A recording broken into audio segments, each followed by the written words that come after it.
glándula tiroides está ubicada entre las vértebras C5 y T1, tiene dos lóbulos, derecho e izquierdo, unidos por un istmo y pesa unos 30 gramos. Las glándulas paratiroides, que suelen ser 4, se encuentran detrás del tiroides y regulan el calcio en el cuerpo.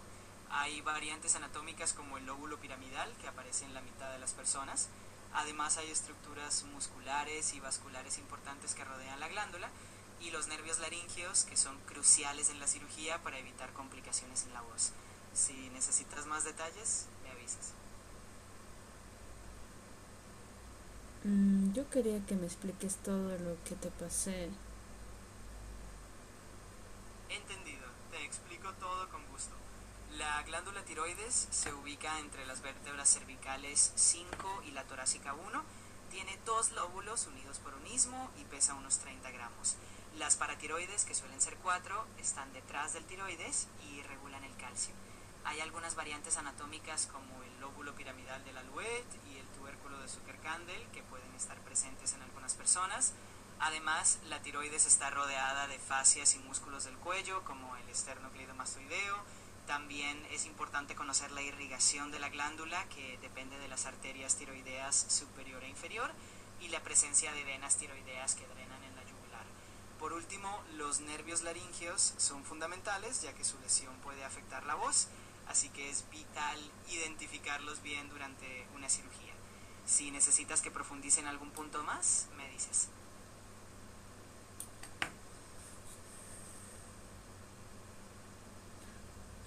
¿Cómo hago para poder ir leyendo todo lo que explicas? Claro, voy a ir más despacio y deteniéndome en cada parte para que puedas leer con calma. Empezamos con la glándula tiroides. Se encuentra entre las vértebras cervicales 5 y la torácica 1. Es una glándula con dos lóbulos, derecho e izquierdo, unidos por un istmo en el centro y pesa aproximadamente 30 gramos. Las glándulas paratiroides, por otro lado, suelen ser 4 y están ubicadas en la parte posterior del tiroides.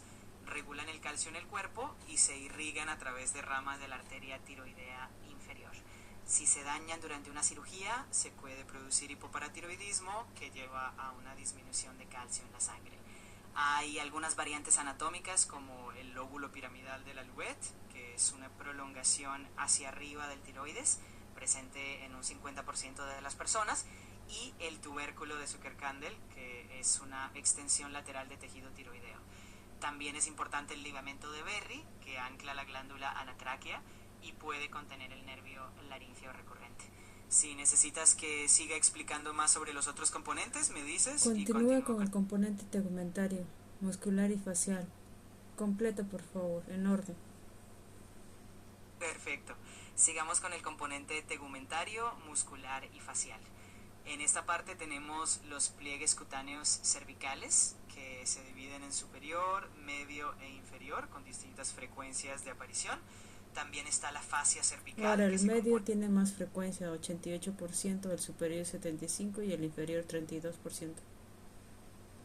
Exactamente, el pliegue medio aparece con una frecuencia del 88%, el superior un 75% y el inferior un 32%. Ahora, además de la fascia cervical, que incluye la capa pretraqueal, la vaina carotidia y la capa prevertebral, en esta zona también intervienen varios músculos importantes. Entre ellos están el platisma, el esternocleidomastoideo, el esternotiroideo, el esternocleidogeoideo y el homogioideo.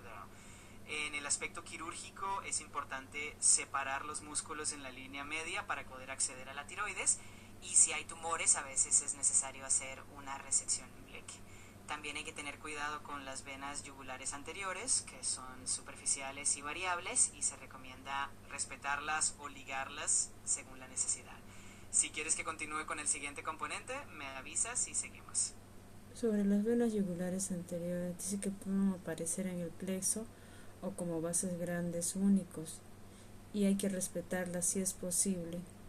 Si es posible, hay que respetarlas, si no, ligarlas. Ahora háblame acerca del componente vascular. Claro, en el componente vascular tenemos las arterias y las venas que irrigan y drenan la glándula tiroides. Por ejemplo, la arteria tiroidea superior es una rama de la carótida externa, mientras que la arteria tiroidea inferior proviene del tronco tirocervical de la subclavia. Además existe una arteria llamada tiroidea IMA, que es menos común y se encuentra solo en un pequeño porcentaje de personas. Las venas tiroideas superiores y medias drenan en la yugular interna, mientras que las venas tiroideas inferiores desembocan en el tronco venoso brachiocefálico izquierdo. Es importante ligar estas venas durante la cirugía para poder movilizar bien el lóbulo tiroideo. También hay un sistema linfático que incluye rutas descendentes y ascendentes hacia distintos ganglios del cuello. Si necesitas más Las detalles o quieres descendentes al ganglio traqueales y tímicos, las ascendentes medios al ganglio prelaringio y las ascendentes laterales a los ganglios cervicales laterales. Ahora sobre los componentes nerviosos. Perfecto. Pasando al componente nervioso, tenemos al nervio laríngeo superior y al nervio laríngeo recurrente, ambos ramas del nervio vago. El nervio laríngeo superior se encarga de inervar el músculo cricotiroideo y la mucosa de la laringe. Si se lesiona su rama interna, puede haber problemas de aspiración, y si se lesiona la rama externa, se puede producir disfonía o debilidad en la voz. El nervio laríngeo recurrente, por su parte, rodea la subclavia en el lado derecho y el arco aórtico en el lado izquierdo. Este nervio tiene funciones motoras, sensitivas y autonómicas. Si se lesiona de un lado, puede causar disfonía, y si se lesionan ambos lados, puede haber riesgo de insuficiencia respiratoria. Durante la cirugía, identificar visualmente estos nervios es fundamental para evitar lesiones. Si necesitas más información o un resumen final, me dices.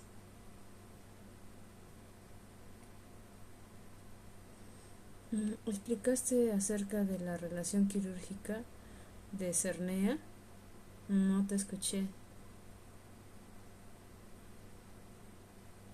Claro, te explico nuevamente la relación quirúrgica de Cernea, que es muy importante en cirugía tiroidea. Esta clasificación describe la relación entre el nervio laríngeo superior y la arteria tiroidea superior. Hay tres tipos: el tipo 1, en el que el nervio no cruza la arteria; el tipo 2A, en el que el nervio cruza por encima del vaso; y el tipo 2B, en el que el nervio cruza por debajo del vaso. Los tipos 2A y 2B tienen un mayor riesgo de lesión durante la cirugía, así que es crucial identificarlos bien para evitar complicaciones. Espero que ahora sí haya quedado más claro. Si necesitas más detalles, me dices.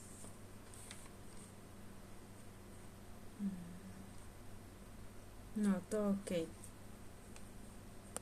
Genial. ¿Cuál tiroides? Es súper interesante. La glándula tiroides produce hormonas como la T3 y la T4 que regulan el metabolismo del cuerpo. Para producir esas hormonas, la tiroides necesita yodo, que obtiene de la sangre. Una vez que las hormonas son liberadas al torrente sanguíneo, influyen en casi todos los órganos, ayudando a controlar la energía, la temperatura corporal, el ritmo cardíaco, entre otras funciones. Si tienes alguna duda específica o quieres más detalles, con gusto te lo explico. Mm, ¿Me puedes explicar, según lo que acabo de enviarte, por favor, todo el detalle? Claro que sí. La tiroides es una glándula que produce dos hormonas principales: la T3, que es la triodotironina, y la T4, que es la tiroxina. La Estas T3 hormonas... es más activa metabólicamente y la T4 es una hormona poco activa. Exactamente, la T3 es la forma más activa y la T4 es como una especie de reservorio que se convierte en T3 en los tejidos cuando el cuerpo lo necesita. De esta manera, la tiroides regula el metabolismo, la energía, la temperatura corporal, el crecimiento y muchas otras funciones. Es un equilibrio muy fino que depende de la adecuada producción y regulación de estas hormonas. Si necesitas más detalles o tienes alguna otra pregunta. Te envías un documento, bueno, copié y pegué de lo que yo tenía de mis estudios para que me pudieras explicar, porque luego sigue la producción de la calcitonina que regula el metabolismo del calcio a través de las células parafoliculares o células C, Por favor, continúa todo eso. Entendido. Además de las hormonas T3 y T4, la tiroides también produce calcitonina, que es una hormona que se encarga de regular los niveles de calcio en la sangre. Esta hormona se produce en unas células especiales de la tiroides llamadas células parafoliculares o células C. La calcitonina ayuda a disminuir los niveles de calcio en la sangre al inhibir la liberación de calcio desde los huesos y al aumentar su excreción por los riñones. De esta forma, la calcitonina juega un papel importante en el mantenimiento del equilibrio del calcio en el cuerpo, complementando la acción de las glándulas paratiroideas. Si necesitas más detalles o tienes alguna otra pregunta, aquí Bueno, estoy para sigue aquí acerca de la estructura celular, que los folículos tiroideos producen la T3 y la T4, mientras que las células C parafoliculares producen la calcitonina.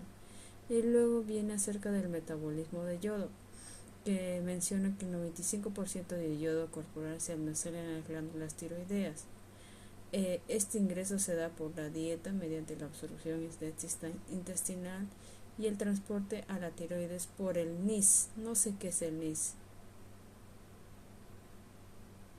Exacto. Los folículos tiroideos son las estructuras que se encargan de producir las hormonas T3 y T4, mientras que las células parafoliculares o células C producen la calcitonina. En cuanto al metabolismo del yodo, la tiroides almacena alrededor del 95% del yodo del cuerpo. Ese yodo lo obtenemos de la dieta y se absorbe a través del intestino. Una vez en la sangre, el yodo es transportado hacia la tiroides mediante un mecanismo especial llamado el simportador besodio-yodo, que es una proteína que facilita la entrada del yodo a las células de la tiroides. Si tienes más preguntas Luego viene la oxidación de yodo, que se da por la enzima tiroperoxidasa. La unión a la tiroglobulina está formado por el MIT, el monoyodotirosinasa y la diyodotirosinasa. Y se da también un acoplamiento para la triyodotironina entre el MIT, la monoyodotironina, más el DIT, la diyodotironina. Y para la T4, la tirotoxina se da mediante el DIT más el DIT. Exacto. El proceso de formación de las hormonas tiroideas es bastante fascinante. Primero el yodo se oxida gracias a la enzima tiroperoxidasa y luego se une a una proteína llamada tiroglobulina. En esta unión se forman dos tipos de compuestos intermediarios, la monoyodotirosina, que tiene un solo átomo de yodo, y la diyodotirosina, que tiene dos átomos de yodo. Después estas moléculas se acoplan entre sí para formar la T3, se une una monoyodotirosina con una diyodotirosina, y para formar la T4 se unen dos moléculas de diyodotirosina. Todo este proceso es fundamental para que la tiroides pueda liberar las hormonas activas que regulan el metabolismo. Si tienes más dudas. Ahora acerca del metabolismo de las hormonas tiroideas. Presenta 6 etapas del proceso de las células foliculares: la captación de yodo, la oxidación de yodo o yodinación de residuos de tirosina en el tracto gastrointestinal, acoplamiento del MIT más el del MIT y el DIT que da lugar a la T3 y T4, la endocitosis del coloide, liberación hormonal al torrente sanguíneo, la conversión periférica de T4 a T3 mediante la enzima desyodinasa. Perfecto. El metabolismo de las hormonas tiroideas involucra varias etapas importantes. Primero, las células foliculares de la tiroides captan el yodo de la sangre. Luego ese yodo se oxida y se une a los residuos de tirosina presentes en la tiroglobulina, formando las moléculas intermedias que mencionamos antes, la monoyodotirosina y la diyodotirosina. Luego estas moléculas se acoplan para formar la T3 y la T4. Una vez que estas hormonas están listas, el coloide, que es el material donde se almacenan, es reabsorbido por las células foliculares en un proceso llamado endocitosis. Después las hormonas se liberan al torrente sanguíneo y una vez en la circulación, la T4 se convierte en T3, en los tejidos periféricos gracias a la acción de una enzima llamada desiodinasa. Es un proceso realmente fascinante y coordinado. Si tienes más preguntas. Ahora acerca de la vida media y actividad biológica. Menciona que la T3 tiene una actividad muy alta y potente y tiene una vida media de 2 a 3 días y es 3 veces más activa que la T4. Y la T4 es de baja, ¿no? Es una pro-hormona. La vida media de 6 a 8 días se convierte en T3 en tejidos periféricos. Exactamente. La T3 es la forma más activa de la hormona tiroidea y aunque su vida media es más corta, de unos 2 o 3 días, su efecto es mucho más potente. La T4, por otro lado, es como una prohormona, es decir, una forma de reserva que el cuerpo va convirtiendo en T3 cuando lo necesita. La T4 tiene una vida media más larga, de unos 6 a 8 días, y se transforma en T3 en los tejidos periféricos. Esto permite que el cuerpo regule de manera muy fina el metabolismo y la energía. Si tienes más preguntas o quieres seguir profundizando. Ahora acerca de los efectos generales de T3 y T4. Dice que aumenta el metabolismo basal, estimula el consumo de oxígeno, modulan el desarrollo del sistema nervioso central, el crecimiento, la frecuencia cardíaca, la temperatura corporal, el metabolismo de proteínas, lípidos y carbohidratos. Así es, las hormonas tiroideas, tanto la T3 como la T4, tienen un impacto enorme en el cuerpo. Aumentan el metabolismo basal, lo que significa que el cuerpo consume más energía en reposo. También estimulan el consumo de oxígeno y son cruciales para el desarrollo del sistema nervioso central, especialmente durante la infancia. Además influyen en el crecimiento, la frecuencia cardíaca, la temperatura corporal y regulan el metabolismo de las proteínas, los lípidos y los carbohidratos. En resumen, estas hormonas son esenciales para mantener el equilibrio y el buen funcionamiento del organismo. Es realmente fascinante. Si necesitas